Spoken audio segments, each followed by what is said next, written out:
The moment will be forever etched in his memory. Mi labor es simplemente recordarlo como padre. My role is to simply remember him as a father. A doting father giving his son a popsicle. There were also the lavish gifts and expensive toys, the rides in airplanes and luxury cars. Mi papá.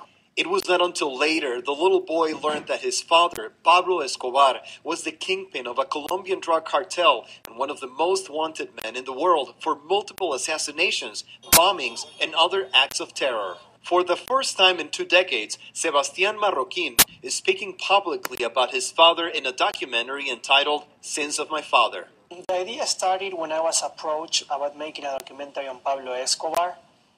Somehow, I'm not sure how, I decided that I would only get involved with such a project if we can do something new. While living in Argentina, Marroquín often thought about the sons of Luis Carlos Galán. The Colombian presidential candidate was assassinated while campaigning in 1989.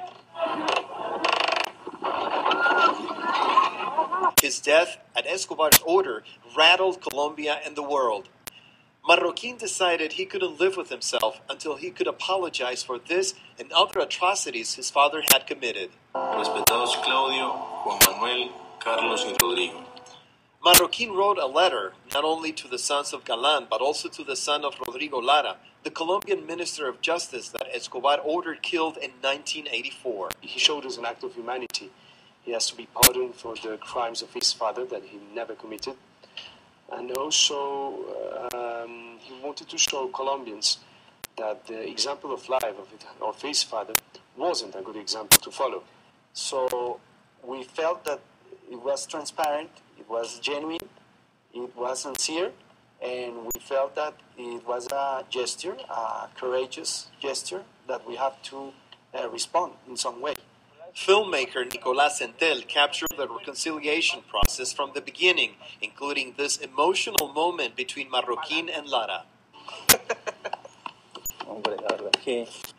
This week, Entel sat down in Bogotá, Colombia, with Marroquín and the sons of Escobar's most prominent victims for an interview with CNN. Mi mensaje es para todos los jóvenes que My message is for all the youth who are trying to find in drug trafficking a quick fix for their economic problems and personal ambitions. I hope that my testimony and personal experience show them that it is the wrong way, a way to violence. Thousands of people died in Colombia during the drug wars of the 80s when Pablo Escobar was not only a drug lord but also a power broker the government feared and respected. At first, Sebastián Marroquín was reluctant to make public his apology to the victims of his father, but now he says it's all part of a healing process for his country. Rafael Romo, CNN Atlanta.